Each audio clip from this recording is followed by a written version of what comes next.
사도신경으로 신앙을 고백합니다. 나는 전능하신 아버지 하나님 전지의 창조주를 믿습니다. 나는 그의 유일하신 아들 우리 주 예수 그리스도를 믿습니다. 그는 성령으로 잉태되어 동정녀 마리아에게서 나시고 본디오 빌라도에게 고난을 받아 십자가에 못 박혀 죽으시고 장사된 지 사흘 만에 죽은 자 가운데서 다시 살아나셨으며 하늘에 오르시어 전능하신 아버지 하나님 우편에 앉아 계시다가 거기로부터 살아있는 자와 죽은 자를 심판하러 오십니다. 나는 성령을 믿으며 거룩한 공교회와 성도의 교제와 죄를 용서받는 것과 몸의 부활과 영생을 믿습니다. 아멘. 236장 찬송합니다.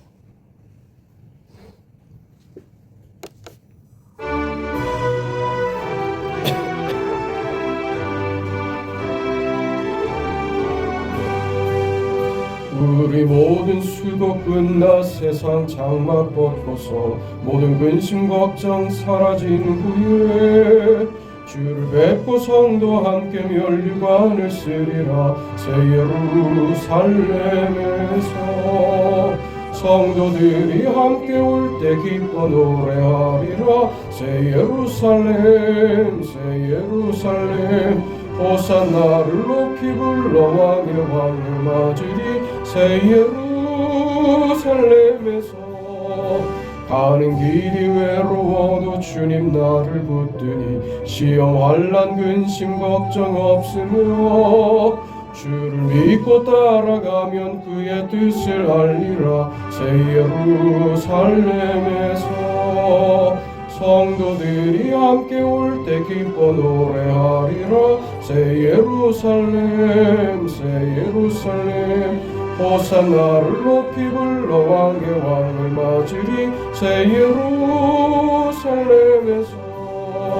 내가 세상 작별하고 모든 눈물 거두 주의 영광 찬란하게 비칠 때 나를 구속하신 주를 기쁨으로 배우리. 새 예루살렘에서 성도들이 함께 올 때 기뻐 노래하리라. 새 예루살렘 새 예루살렘 호산나를 높이 불러 왕의 왕을 맞으리. 새 예루살렘에서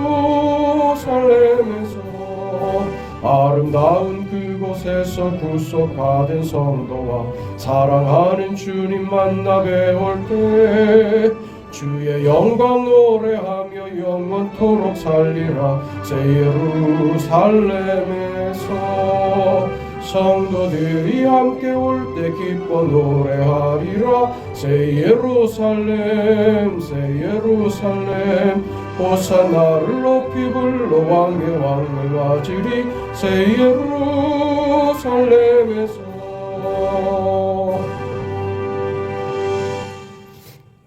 우리 하나님의 말씀 누가복음 21장 5절에서 11절까지 보겠습니다. 누가복음 21장 5절에서 11절까지 말씀. 우리 하나님의 말씀을 함께 읽습니다. 어떤 사람들이 성전을 가리켜 그 아름다운 돌과 헌물로 꾸민 것을 말하며 예수께서 이르시되 너희 보는 이것들이 날이 이르면 돌 하나도 돌 위에 남지 않고 다 무너뜨려지리라. 그들이 물어 이르되 선생님이여 그러면 어느 때에 이런 일이 있겠사오며 이런 일이 일어나려 할 때에 무슨 징조가 있사오리이까.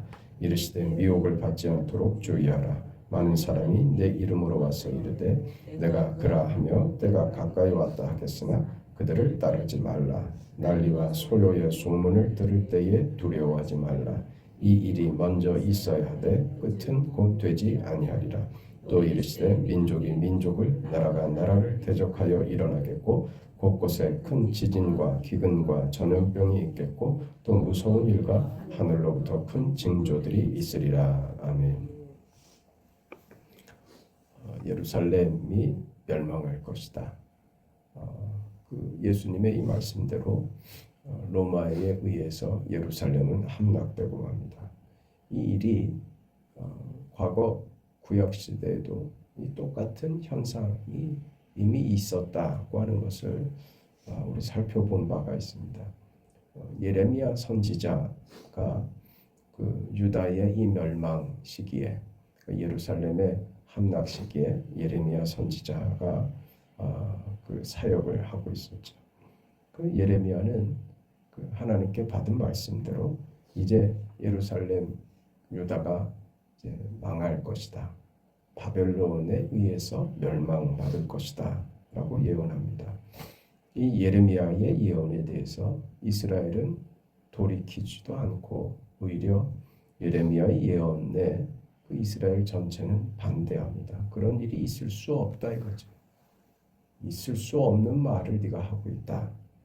오히려 그 예레미야가 역적이 되고 배신자가 되고 배반자가 되는 그 이스라엘의 유다의 매국노 취급을 받게 되는 그런 결과를 낳습니다. 왜 저들이 그렇게 생각을 했는가? 저들이 내세우는 근거는 이겁니다. 이 성전을 봐라 이거죠. 여호와의 전을 봐라.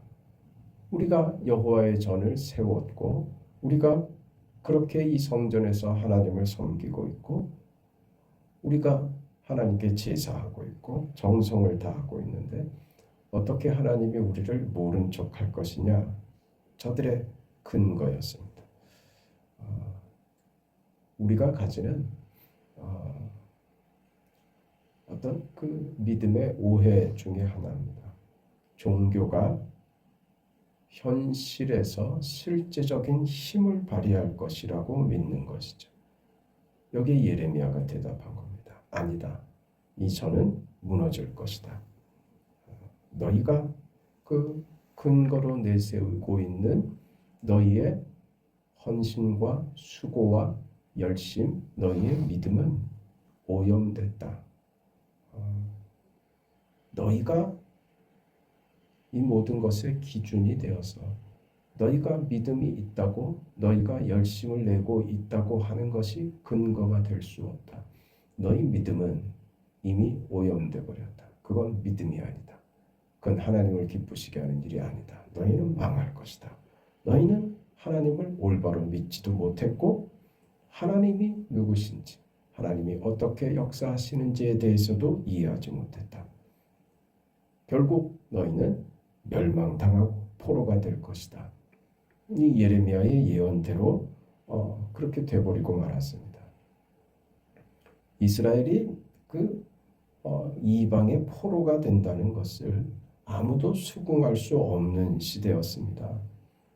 그렇죠. 내가 믿으면 이런 일은 벌어질 수가 없어 하는 그 그릇된 신앙의 그런 기대들 말입니다. 교회들이 기도하는데 이런 일이 벌어질 수는 없어. 아니라니까요. 기도하지 말라고 하는 말이 아니라 그 현실 속을 살아야 하는 것이 교회의 몫이란 말입니다. 세상이 우리가 기도하는 대로 바뀌고 세상이 감동을 받고 그러지 않습니다. 세상은 언제나 하나님에 대하여 교회에 대해서 언제나 대적자의 자세로 있었지 세상이 언제 교회를 편들어주고 하나님 편이 되고 그런 일은 없습니다. 세상은 언제나 반대입니다. 우리는 늘 그 속을 사는 것입니다. 그 속을 살아냅니다. 그걸 우리가 가진 신앙의 힘으로 회파시키고 저들을 우리가 가진 신앙의 힘이 저들이 가진 힘보다 우월한 신앙의 힘으로 그걸 무력적인 세력과 힘으로 사용해서 하나님이 저들을 무너뜨릴 것이다. 그건 이 현실에서 하나님이 그렇게 일하지 않으신다니까요. 그건 참고 내비두십니다. 그건 마지막 심판의 때에 하실 것이고 그 속에서 하나님은 하나님의 역사하신 뜻을 이루어 가시는 그러니까 세상의 역사와 이 현실과 세상의 죄악된 이 흐름들은 하나님께서 자기 백성을 구원해 가시는 수단으로 도구로 삼으시는 것이지 세상이 이 죄악의 현실이 하나님이 바꾸시려는 하나님의 궁극적 목적은 아닙니다. 우리가 기대하는 대로 세상을 바꾸어서 그렇게 해서 하나님이 하나님의 나라를 이루지 않으시더라. 그래서 죽으십니다. 그게 우리에게 가르쳐 주신 하나님의 방법인 거죠. 이걸 이스라엘은 전혀 이해하지 못했습니다. 어찌 하나님이 저들에게 지실 수 있는가? 어찌 하나님이 저 이방의 저 개 같은 저런 짐승 같은 저 족속들에게 여호와의 이름이 짓밟힐 수 있는가? 그게 이스라엘의 기대였고 그 편에 서 있기 때문에 저들이 무슨 짓을 해도 우리는 망하지 않는다고 생각한 오해죠. 아니요. 하나님은 세상의 그 무력을 통해서 이스라엘을 돌아오게 하게끔 하는 수단으로 쓰시더라 하는 것이죠. 이 이해가 전혀 없었던 것입니다. 현실을 고쳐주기를 기대하는 것은 우리 신앙의 우리가 가져야 될 신앙의 본질적 목적이 아닙니다. 결국 이스라엘은 유다는 포로가 돼서 바벨론에 잡혀갑니다. 그게 현실이라니까요. 이런 일은 있을 수 없어. 절대로 이런 경험을 하게 해서는 안 되는 것 아닙니까? 아니 그런 말 없다니까요. 우리는 무슨 일을 당할지도 모릅니다. 그런 현실을 살죠. 하나님 내가 뭘 잘못했다고 나한테 이렇게 힘든 인생을 주십니까? 더 할 수도 있는 겁니다. 그걸 통해서 하나님이 만드시는 그 믿음의 길에 하나님이 만드시는 것을 바라보지 못하면 오늘 이 말씀을 이해하지 못하면 우리는 우리 삶의 답을 찾지를 못합니다. 억울하기만 하죠. 화가 나고 속상하고 이럴 수 있습니까? 한단 말이죠. 지금 이스라엘이 유다가 그러고 있는 것처럼 말이에요. 그렇게 포로가 돼서 잡혀가죠. 그 포로기의 선지자가 에스겔입니다. 이 에스겔 선지자가 그 하나님의 말씀을 받아서 사역을 하는데 그때 에스겔 때에 그 유다의 형편, 이스라엘의 형편은 성전이 파괴됐고 나라도 망하고 바벨론의 포로가 되어 나라가 없어져 버린 그런 유랑민이 되어버립니다. 보십시오. 예레미야 때 저들이 가진 믿음으로 현실을 바꿀 수 있다고 믿었던 것만큼 지금 이스라엘은 에스겔 선지자 때는 저들은 현실에 의해서 낙심하고 낭망하고 있죠. 이 상황이 바뀔 수 없다고 생각하는 겁니다. 우리가 신앙이 오염되면 하나님을 제대로 이해하지 못하는 하나님을 알지 못하는 신앙에서는 이 극단으로 간다니까요. 아무 일도 없을 것이다와 변화가 일어날 수 없다고 체념하는 단계로 간다니까. 극단으로 가지 않습니까? 망할 수 없다는 착각과 이제 회복될 수 없다고 하는 그 체념으로 가는 거죠. 이때 예레미야가 그 멸망을 예언했던 것처럼 에스겔은 저들이 회복될 수 있다는 것을 전합니다. 그게 에스겔 선지자의 사역이었죠. 하나님께서 에스겔을 데리고 뼈들로 가득한 골짜기에 데려갑니다. 이 뼈들이 능히 살 수 있겠느냐? 그럴 수는 없습니다. 그때 하나님께서 내가 하려고 하면 할 수 있다고 하시죠. 이 뼈들에 힘줄이 돋고 살이 붙고 생기를 불어넣어 뼈들이 살아나는 이게 우리 신앙의 한계란 말입니다. 하나님은 마른 뼈도 살아나게 하시는 하나님이십니다. 우리가 잘못되면 이 세상에서 망하게 해서라도 우리를 정신 차리게 하고 믿음의 줄을 놓지 않게 만드시는 분이 하나님이시더란 말이죠. 절망의 시기에 망한 시기에 그게 망한 것이 현실이 되어버린 그 시대에 그 현실에 하나님이 이스라엘을 버려버린 그 현실 저들이 망해버린 그 현실에 낙담하고 있습니다. 예레미야 선지자 때 우리들의 신앙이 이 성전으로 지금 이렇게 늠름히 서 있는데 우리가 왜 망합니까? 라고 생각했던 저들의 주장과 생각과 신앙이 현실을 바꿀 수 없었던 것처럼 저들의 신앙이 진정한 신앙도 아니고 진심도 아닌 그런 신앙으로는 저들의 믿음이 현실을 바꾸어 버릴 수 없었던 것 같이 말입니다. 너희들이 돌아온다면 이 현실이 아무리 절망스럽고 불가능한 자리에 있을지라도 하나님이 바꿀 수 있다고 하는 것이죠. 이게 에스겔 선지자의 사역이었습니다. 그리고 오늘 오늘의 현실을 살아가는 우리들에게 이 말씀, 예루살렘 성전이 회파될 것이라고 하는 이 역사적인 사실과 오늘을 사는 우리의 현실에서 이 말씀이 어떻게 적용이 되어야 하는가? 우리 인생 속에 정말 중요한 것이 무엇인가? 우리가 어떤 인생을 살고 있는가? 이 현실에서 정말 중요한 게 무엇인가? 우리가 믿음을 가지고 있다고 하면 우리가 정말 중요한 가치로 생각해야 될 것이 무엇인가? 이스라엘이 실패했던 것처럼 오늘 우리도 실패하지 않기 위해서는 오늘 우리 인생의 가치를 어디에 두어야 될 것인가? 우리 어제도 말씀드렸던 것처럼 세상이 궁극적인 힘이냐? 하나님이 궁극적인 힘이냐 말이죠. 내가 세상을 붙들고 버티며 살아가고 있는가?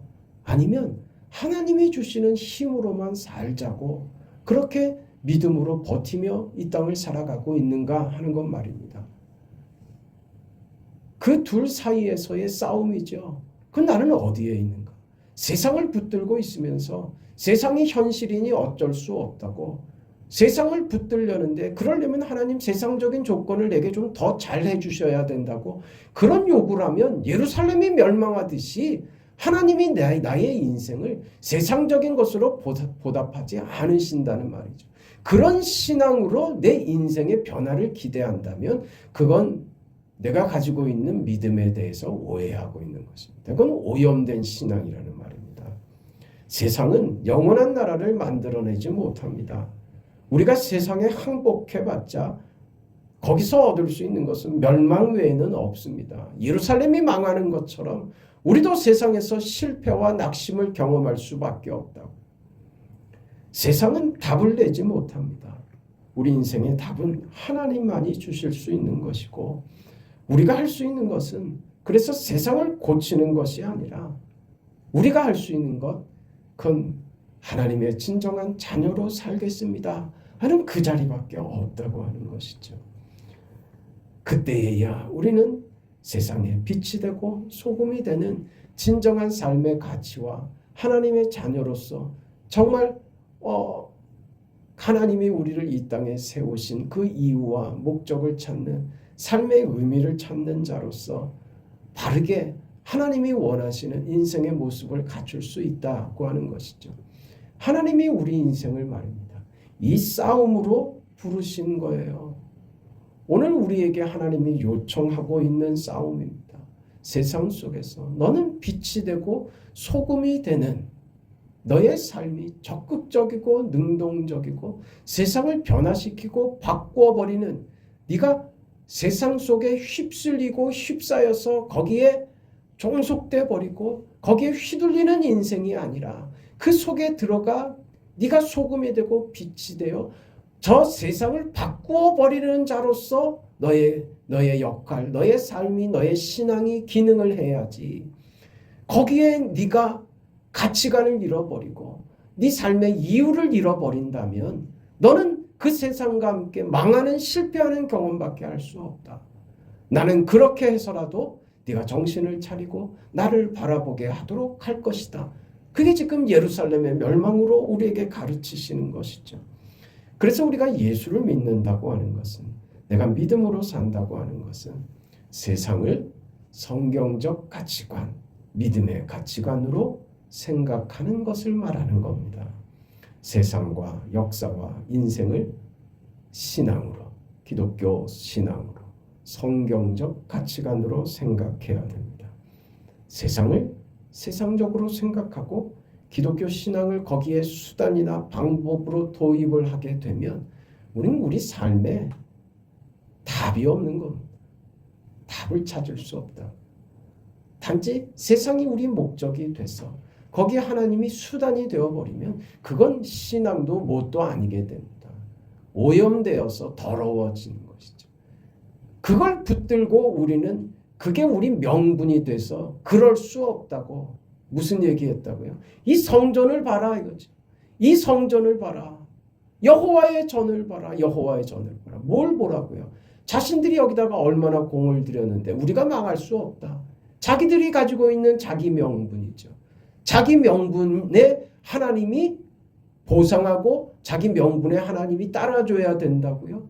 하나님이 저들의 시중 노릇을 해야 된다고요? 그건 신앙 아닙니다. 그 신앙은 망해야 됩니다. 그 신앙은 무너져야 됩니다. 그렇지 않고서는 그 위에서는 어떤 것도 세워질 수 없습니다. 그런 인생들을 위해서 예수께서 대신 죽으시는 거죠. 그리고 그 신앙과 그릇된 오염된 저들의 신앙의 상징인 예루살렘이 무너지고 마는 것입니다. 그렇게 우리를 그 자리로 부르시는 것이죠. 예수로 부르는 거죠. 십자가로 부르시는 것이죠. 세상이 점점 더 좋아져서 평화와 천국을 만들지 않습니다. 세상이 진보하고 회개해서 그런 아름다운 결과를 만들지 않습니다. 세상은 하나님을 반대하는 정신과 물질이 전부입니다. 물질밖에 없습니다. 물질 외에는 아무것도 받아들일 수 없고 인정하지도 않고 하나님을 물질로 대체해버린 게 세상입니다. 여기서 어찌 우리가 하나님을 찾으며 어찌 여기서 참다운 신앙의 가치를 발휘하겠느냐 이 말이에요. 세상으로는 안 됩니다. 하나님만이 하시는 것입니다.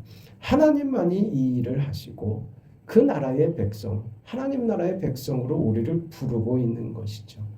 그 자리, 예수께서 걸으신 자리, 십자가의 자리로 우리를 부르신 것이죠. 그렇게 부르신 하나님의 부르심이 우리를 향한 하나님의 능력이시며 우리에게 베푸시는 하나님의 자비이시며 은혜입니다. 누구로 확인하셨다고요? 예수로 그렇게 확인시켜 주셨잖아요. 그 예수를 우리에게 주심으로 확인시켜 주신 하나님의 은혜이며 사랑이며 자비이며 긍휼 아닙니까? 그것을 우리가 받은 것입니다. 그러니 이제 우리는 하나님의 자녀가 되었다는 것이 무엇인지 알아야 됩니다. 그 믿음으로 우리 인생을 살아야 하는 것이죠.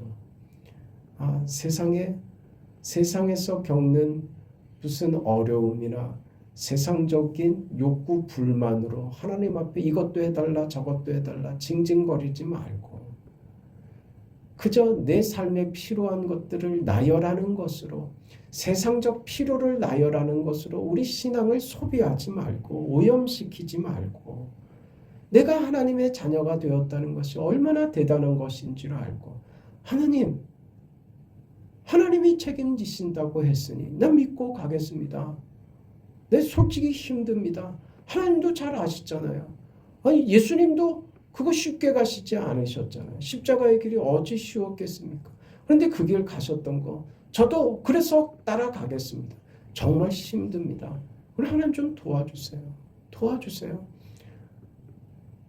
화가 나는 상황에서 제가 어떻게 웃을 수 있어요? 어떻게 저한테 웃으라고 하세요? 하나님이 웃음을 주셔야 웃을 수 있는 거 아닙니까? 저에게도 이삭을 주세요. 저 웃을 수 있게 해주세요. 그런 기도가 돼야죠. 그건 세상을 구하는 게 아니죠. 하나님을 구하는 것이죠. 하나님의 자녀답게 살 수 있는 그런 힘과 그런 용기와 그런 믿음과 넉넉함과 그 자리에 서 있는 자의 그 위대한 인생 하나님이 허락했으니 그 길에서 미끄러지지 않고 저 정말 멋있게 살고 싶습니다. 위대한 인생으로 살고 싶습니다. 그 길을 오늘도 잘 걸어갈 수 있도록 하나님 도와주세요. 그 기도에 어찌 하나님이 응답하지 않으시겠습니까? 하나님이 주시는 그 은혜 속에서 우리가 가질 수 있는 신자된 그 배짱 있지 않습니까?